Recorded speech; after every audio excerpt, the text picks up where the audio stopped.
Mesdames et messieurs, bonjour. Si tu demandes à quelqu'un pourquoi il connaît ma ville, je suis sûre qu'il dira rien de très subtil. Sans doute les bières et la fête, y a aussi l'hôtel de ville. En fait, il faudrait que tu viennes, c'est plus habile. Tu verras, c'est une ambiance qui te plaira, oui, si tu danses. Et puis si tu danses pas, tu sentiras quand même ce qui fait l'âme de Bruxelles. Sauf que depuis un moment, y a notre très cher dirigeant qui, d'un ton très méprisant, s'amuse à faire chier les gens. Je voudrais vraiment mettre l'accent sur ce sujet très clivant, parce qu'on dirait carrément que c'est leur vie qui en dépend. Ils ont décidé de tout changer, ils appellent Good Move leur plan de mobilité.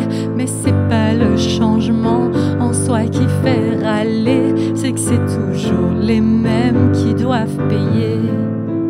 Sauf que quand je regarde mon quartier et son niveau de santé, je comprends même pas comment les gens feraient autrement que d'utiliser leur caisse pour pouvoir se déplacer.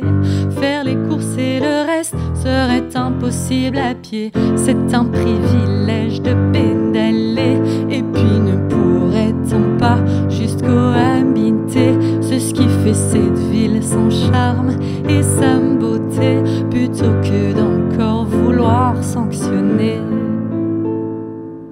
Alors bien sûr on comprend, c'est pas la voiture qu'on défend. On sait qu'il faut être méfiant de ce qu'on nous vend.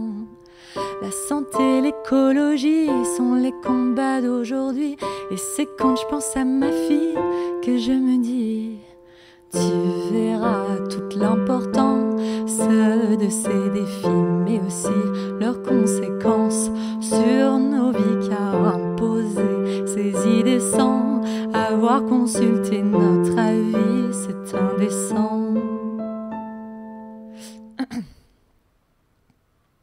Sinon, sans ne faire aucun lien, tu as peut-être entendu que sur le sol italien, ils ont perdu. Je parle du camp du bien, celui qui n'y est pour rien. Si sur tout le continent, la droite surprend. Mélanie en Italie, et puis ici tout près, y a eu Marine qui s'en rapproche ainsi qu'un pays nordique qu'on n'aurait pas dit, mais la Suède aussi. J'oublierais presque chez moi, on a eu la NVA, syndrome de tout ce qui va pas et qui ne fait plus débat. Car oui, je suis persuadée qu'une fois le vote exprimé, il faudrait l'analyser plutôt que de le nier. Peut-être si tu te sens méprisé par tes élites et ceux qui peuvent s'identifier, tu enrages et ta colère va dérailler sur un terrain facile et très risqué. Ce que je voulais exprimer dans cet édito salé, c'est qu'il vaudrait mieux calmer le feu que de l'alimenter. Par exemple, en temps de crise, je regarde et j'analyse qui prend la peine et le temps d'enfin apaiser les gens.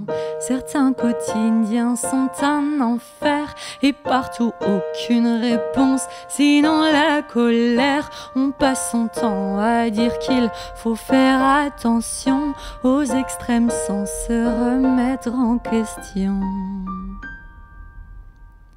Mesdames et messieurs, c'est la fin de cet édito. Merci d'avoir été avec nous.